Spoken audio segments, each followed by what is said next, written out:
Hello and welcome to Favorite Rugby on Favorite Sports.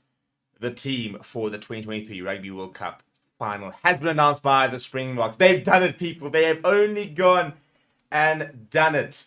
A 7-1 split officially from the get-go. No late replacements. A 7-1 split has been announced by Jacques Nienaber and Varsity for the final. It's an absolutely massive call. It might be the bravest call in rugby history. It might be one of the biggest calls in rugby history, and it's going to cause a lot of debate, and I can't wait to see how this plays out. It could be absolutely disastrous, because if you look at the way the 7-1 split in itself is actually formed up, we don't even have a scrum half replacement, which is the one replacement they said that we always need to have. So yeah, it's a massive call, an absolutely massive call. We're going to talk about the team in just a second, and I'm very keen to see what your thoughts are. But this coach staff has never been scared of making decisions, and this team reflects that very much so. So before we look at the team, please do smash like on the video. Please do subscribe to the channel as well. Right, let's have a look, shall we? This is the team that will take to the field this weekend against the All Blacks in the World Cup final. And what a team it is. Let's start, shall we? It is an unchanged pack.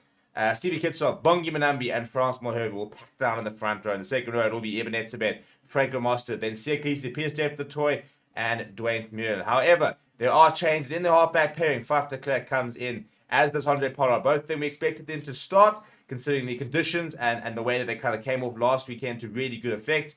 And they continue this weekend. And they're all going to basically have to play the entire backline, basically going to have to play a full 80. Your two wings are Cheslin Colby and Currie Orense. A lot of speculation that Currie Orense might drop out, and they might go for Kane Moody, who's a bit more physical.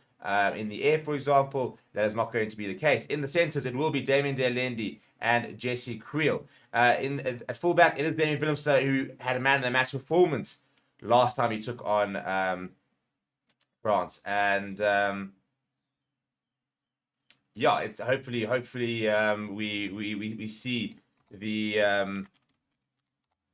Damien Willemse that we saw that day. He was absolutely untouchable. Then shall we go through it? Hey, this bench, the 7-1 split. It is Dion Fourie, Oxenchair, Trevor Nyakane, Jean Klein, Arthur Steyman, Kwagga Smith, Jasper Wiese.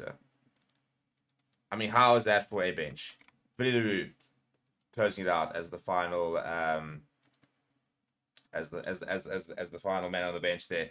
So Billy LaRue, the sole backline player on that bench. Ironically, he was actually the one that was replaced in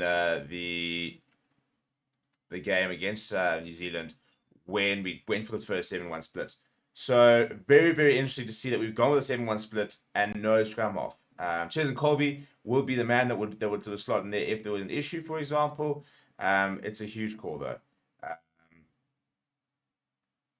I'm not even sure what to make of it. Look, if there's nothing else, from a physicality point of view, if you don't win a physical battle like this, and with this, then you're never going to. And I think that they're very much identified that with the weather, for example, with it being wet, that if they get in the front foot and they manage to sort of match them physically, then New Zealand aren't going to cope. That's the gamble that they've taken. So yeah, it's going to be really interesting to see how they cope and whether this turns out to be a masterpiece or masterstroke, or this is a massive gamble. I do think that the right players are involved in terms of the best players for this thing. Trevor Nyakane coming in is a big call, but it's an injury enforced call. So yeah, it is a big opportunity for Trevor Nyakane. I'm not even complaining. I'm not even worried about that, to be honest.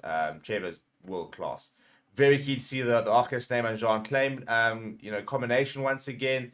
And I think Jasper Wiese is a good shot as well. I think he, especially in the last stage of the game, against hopefully a tired New Zealand, can wreak a bit of havoc. You have to have a Kwagga Smith. I think Dion Fourie proved it last week how important he is. Very interesting to go with Billy LaRue as the sole back and not a scrum off. So that for me is probably also the biggest call of the day. So let me know what you think of the team down in the comments below. Please do smash like on the video. Please do subscribe to the channel as well. Thank you very much for watching. My name is Steven. I'll chat to you too.